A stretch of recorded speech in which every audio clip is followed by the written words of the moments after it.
The list of Biden administration officials quitting their jobs in protest over the president's support for Israel's war on Gaza is growing.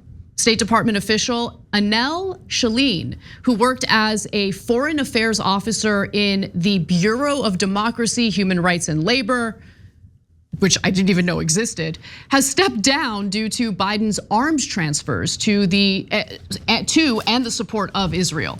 So the now former State Department official says that her work promoting human rights in the Middle East and North Africa were complicated by Biden's double standard in favor of Israel.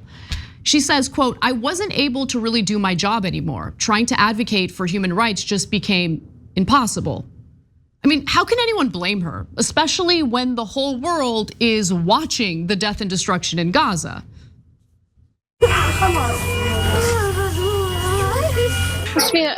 She was healthy. There was nothing wrong with her before, Mila's mother says. Then suddenly everything dropped.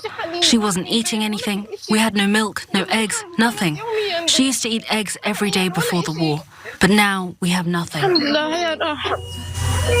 Across Gaza, too many are feeling the pain of this deepening hunger crisis. Small children, emaciated and malnourished. These were little Yazan's final moments. His tiny fingers gripped in his mother's hand.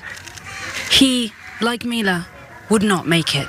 Israel has denied targeting civilians and says that there is, quote, "no limit to the amount of humanitarian aid for civilians in Gaza."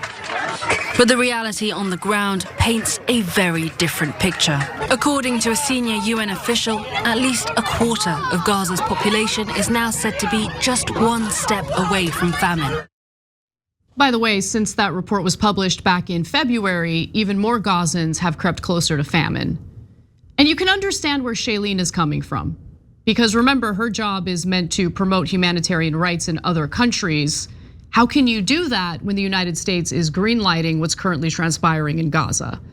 Now, she worked mostly in North Africa, coordinating with activists and civic groups to promote democratic values such as freedom of assembly and free press. She says that work had become pretty impossible because partners in the region were incensed by the continued flow of US arms to Israel despite the staggering toll of the war. Some activist groups have stopped talking to American personnel as a result.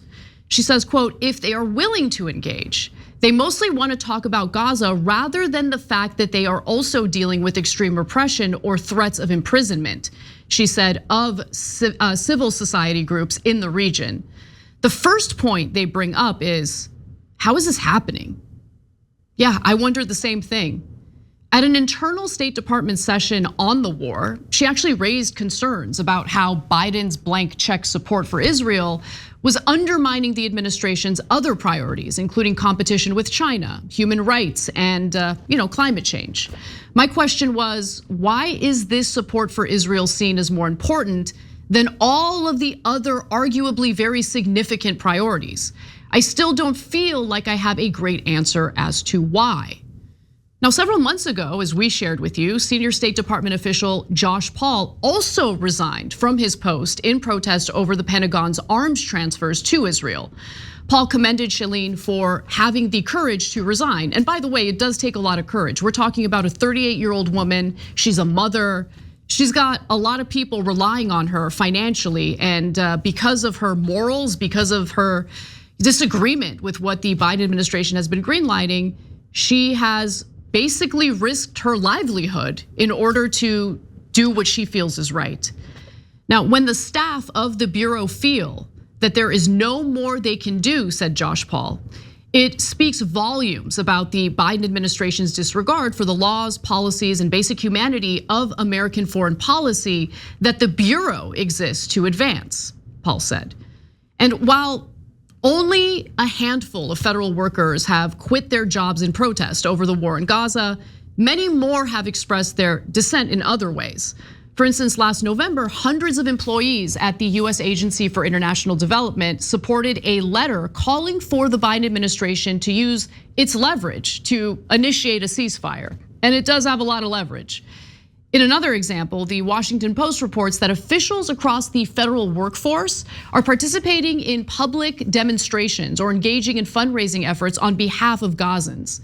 It seems that the growing dissent within the federal government is also mirrored by an increased percentage of Americans expressing their own disapproval of Israel's actions in Gaza.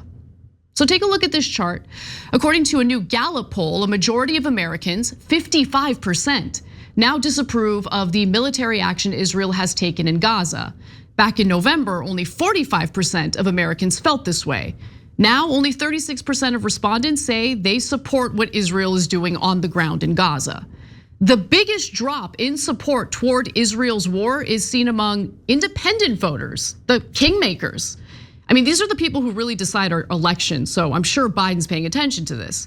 In November of last year, 47% of self-identified independent voters supported the war.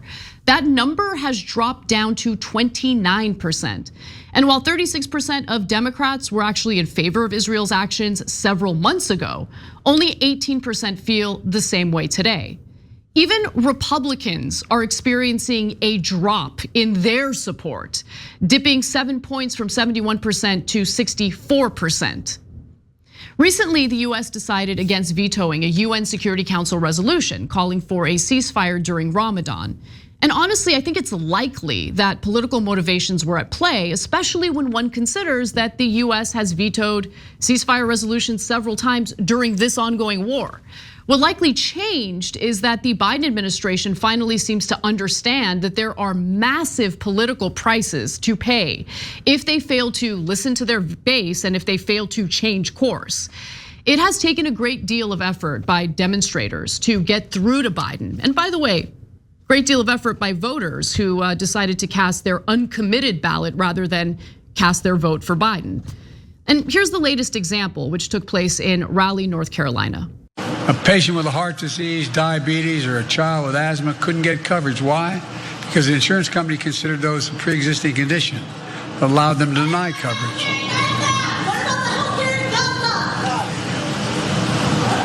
Everybody deserves health care.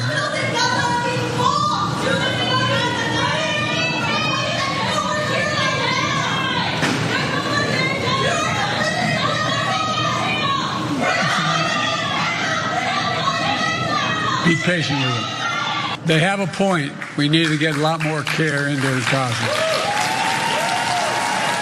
Now look, I think Biden handled that well by saying that they have a point, because they absolutely do have a point. The protesters asked, what about healthcare in Gaza, in case you couldn't hear them. And that's why Biden talked about the need for more humanitarian aid to enter the Strip. But while Biden is literally facilitating airdrops of humanitarian aid to get around Israel's blockade, behind the scenes, the United States has deemed Israel in compliance with the president's national security memorandum, requiring that recipients of US weapons must not block the provision of humanitarian assistance. In other words, even though Biden knows and has repeatedly acknowledged that Israel is refusing to allow aid into the Gaza Strip, his administration is willing to lie in order to justify sending more bunker buster bombs to Israel. According to Haaretz, State Department spokesperson Matthew Miller says that we've had ongoing assessments of Israel's compliance with international humanitarian law. We have not found them to be in violation, either when it comes to the conduct of the war or the provision of humanitarian assistance. By the way, prior to the war, there were as many as 500 humanitarian aid trucks entering the Gaza Strip to deliver humanitarian aid. There wasn't a single day during this war where they reached that number, not even close. They got up to about 200 trucks on some days. But clearly, they have severely restricted aid going into the Gaza Strip, which is why there are arguments, and I think they're justified arguments, that Israel is carrying out collective punishment of the Palestinian people in Gaza. And by the way, 17 congressional Democrats, in addition to leading international NGOs, say that Israel is not in compliance. Leading State Department and USAID officials similarly insisted that Israel's assurances failed to account for realities on the ground. Senator Bernie Sanders says that the State Department's position makes a mockery of US law. And I completely agree. In a statement, Sanders said that 32,000 Palestinians in Gaza have been killed and almost 75,000 injured, 2/3 of whom are women and children. Some 60% of the housing units have been damaged or destroyed, and almost all medical facilities have been made inoperable. Today, hundreds of thousands of Palestinian children are facing starvation because Netanyahu won't let in sufficient humanitarian aid, while thousands of trucks are waiting to get into Gaza. To pretend that Israel is not violating international law or interfering with US humanitarian aid is absurd on its face. The State Department's position makes a mockery of US law and assurances provided to Congress. By the way, the aid drops that the US has been facilitating, again, to get around the humanitarian aid blockade that Israel is carrying out, is not only inefficient, but it has proven to be dangerous. In fact, there are recent reports of Palestinians literally drowning as they were trying to get the humanitarian aid that was dropped into the sea, okay? It's not safe. It's not the most efficient way to do this. And the fact that the US and other countries are doing these airdrops is, again, additional proof that Israel is carrying out a blockade. And by the way, Bernie is right. But reports from earlier this month indicated that the Biden administration approved more than 100 separate arms sales to Israel since October 7th. The transfers amounted to thousands of precision-guided munitions, bunker buster bombs, and other lethal aid. Biden even bypassed Congress to provide the increased firepower to Israel, and he did it at a time when US officials have complained about Israel's failure to minimize civilian casualties. So what I really see happening, and this has been ongoing, is this attempt by the Biden camp to have their cake and eat it too. Biden wants the protests to stop. I mean, these demonstrators have been following him at every event. They've tried to announce events closer to the event date so people won't catch on to the fact that he's having an event in the first place, hoping that the protesters won't show up. But they find out, they show up because they're obviously very much motivated in their efforts and in trying to convince the federal government to change course, to stop providing a blank check to Israel. And it's gonna hurt him in the election. He's already seen what has happened in states like Michigan, where you have a sizable portion of the Democratic base casting their ballots for the uncommitted category as opposed to casting their ballots for Biden. So he wants to, yes, engage in the tough rhetoric that we've been hearing from him in regard to Netanyahu and what he's currently carrying out in Gaza. And yes, the US should get a tiny bit of credit for not vetoing a UN Security Council resolution calling for a ceasefire in Gaza. But at the end of the day, if you really look behind the scenes and see what the State Department's been doing, all of the justifications that the US is providing on behalf of Israel and their ongoing brutal war in Gaza, it just, to me, proves that Biden's doing the tough talk for political reasons. He's hoping that it will be enough to carry him through the election.